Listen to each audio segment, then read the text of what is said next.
Bonjour, dans cette vidéo, je vais vous parler du théorème d'Ampère, un théorème très intéressant en électromagnétisme qui va nous conduire en effet dans le troisième chapitre à élaborer la quatrième équation de Maxwell, dite de Maxwell-Ampère.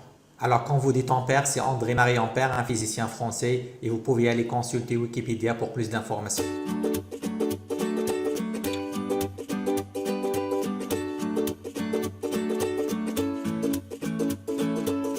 Passons maintenant à l'énoncé du théorème dans lequel on vous dit que la circulation de champ magnétique le long d'un compteur C orienté et fermé, qu'on appelle le compteur d'Ampère, est égale à la somme algébrique des courants qui traversent la surface délimitée par le contour.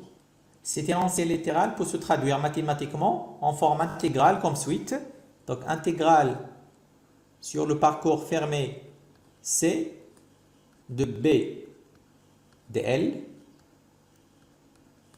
est égal à mu0 somme des courants. Alors là, les courants, on dit enlacés, c'est-à-dire les courants qui traversent la surface délimitée par le contour.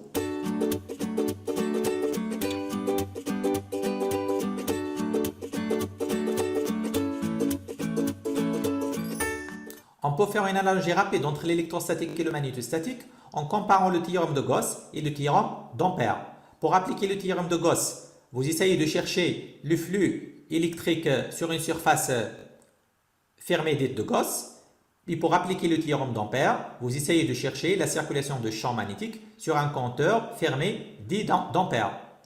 Encore, pour le théorème de Gauss, vous essayez de faire la somme algébrique des charges à l'intérieur de la surface, alors que pour l'application du théorème d'Ampère, vous faites la somme algébrique des courants traversant la surface associée au compteur d'Ampère.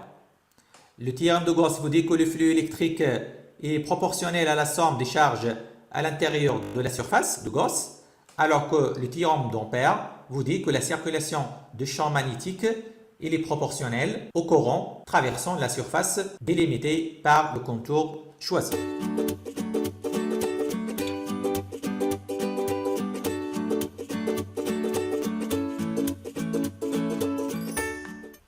Pour appliquer le théorème d'Ampère pour le calcul de champ magnétique, on commence à utiliser les arguments de symétrie et d'invariance pour déterminer d'abord la direction de champ magnétique ainsi que les variables dont il dépend sa valeur. Après, on va essayer de choisir un contour convenable et là, il faut bien choisir un contour fermé pour lequel la direction du vecteur champ magnétique est tangente et la norme est constante. Après, il faut orienter le contour et associer à ce contour une surface ouverte quelconque. Et on passe à calculer la circulation de champ magnétique et puis de faire la sommation algébrique des courants en utilisant la règle du Kerr-Beauchamp pour déterminer le signe des courants relativement à l'orientation du contour. Alors, dans ces trois figures, je vous donne un exemple de trois surfaces que je peux associer à mon contour. Le cas le plus simple, c'est d'associer à votre compteur circulaire dans cette situation une surface plate qui est en bleu dans cette situation.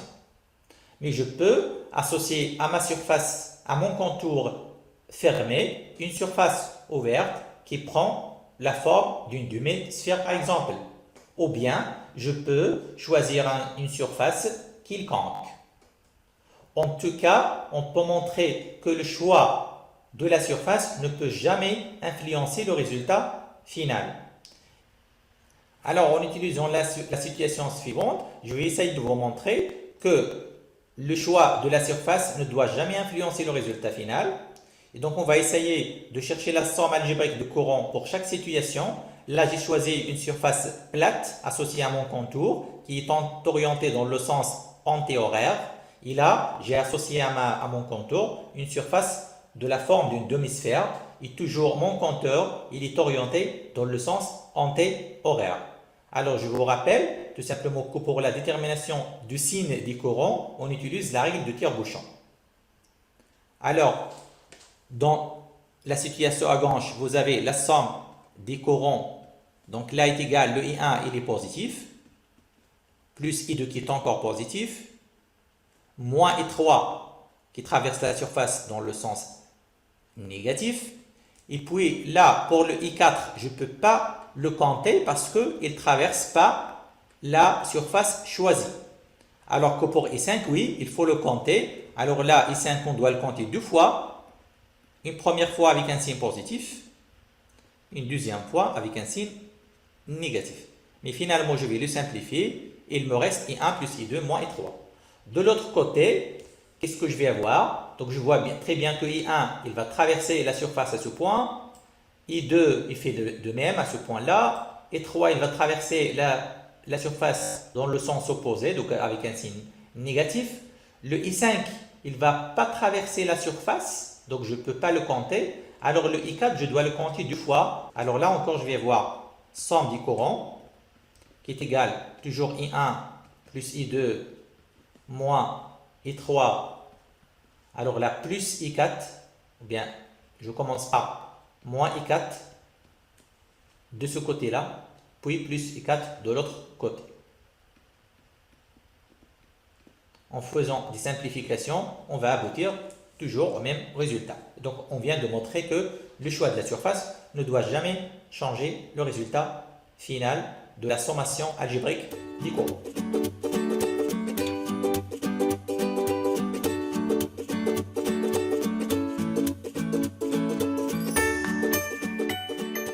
Maintenant, je vais essayer d'appliquer le théorème d'Ampère pour le calcul du champ magnétique créé par un fil infini. En effet, je vais essayer de retrouver le résultat qu'on a trouvé déjà en appliquant la loi de Biot-Savart par l'application du théorème d'Ampère. Donc, on va commencer, comme j'ai déjà signalé dans les étapes à suivre pour l'application du théorème d'Ampère, par les arguments de symétrie et d'invariance. Dans un deuxième pas, on va essayer de choisir un contour convenable et puis on va passer au calcul de la circulation et de l'application du théorème d'Ampère. Alors pour cet exercice, on choisit de préférence une base cylindrique composée des vecteurs ER, EZ et Eθ. Eθ il est enfoncé dans le tableau et je peux rapidement remarquer que le plan qui contient le point M et le fil est un plan de symétrie. En effet, c'est le plan qui est formé des vecteurs EZ et ER. Et donc, je peux affirmer rapidement que le champ magnétique B, qui doit être perpendiculaire à ce plan de symétrie, et donc le champ B, il est porté et il est parallèle à Eθ. Je peux donc écrire que B égale à B de R θ Z suivant Eθ. Alors, concernant les invariances, je peux remarquer qu'il y en a deux invariances en effet. Il y a une invariance par translation suivant OZ, et cette invariance vient du fait que votre fil est infini. Et puis, il y a une autre invariance par rotation autour de l'axe OZ, et cette invariance vient du fait que vous avez une symétrie cylindrique. Donc, la première invariance permet de dire que B est une fonction de R θ, alors que la deuxième nous permet de dire que notre B est une fonction de R. Comme résumé, je peux dire maintenant que mon champ B est égal à B de R et il est porté par l'axe Eθ. Alors pour le choix du contour, on va choisir de préférence pour cette situation un contour circulaire. Je vais l'orienter dans le sens anté-horaire et je vais associer à ce contour une surface plate. Alors pourquoi un contour circulaire? Parce que en choisissant un cercle, on va fixer le rayon et en fixant le rayon, vous fixez l'intensité du champ magnétique qui ne dépend que de R. De plus, on peut remarquer que le champ magnétique va être collinéaire au vecteur dl en deux points de contour choisis. Alors voilà le vecteur dl et puis vous avez le champ B qui va être à ce point-là collinéaire avec dl. Ceci va nous simplifier par la suite le calcul de la circulation de champ magnétique. Passons maintenant au calcul de la circulation de champ magnétique B.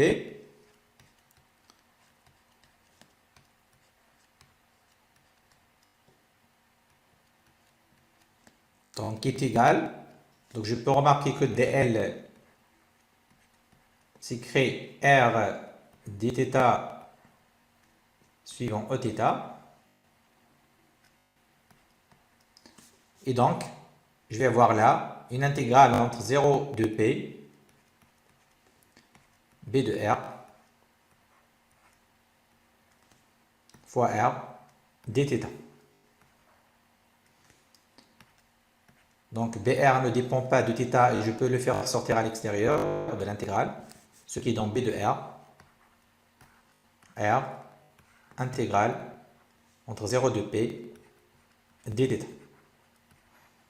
Finalement, vous avez 2P RBR. Alors, la dernière étape consiste à l'application du théorème d'Ampère qui vous dit que la circulation de champ magnétique sur un contour fermé est proportionnelle à la somme algébrique des courants. Alors, comme j'ai déjà expliqué, vous pouvez utiliser la règle du turbo-champ pour déterminer le signe de courant. Et on peut voir rapidement que ce courant dans cette situation, il est dans le sens positif.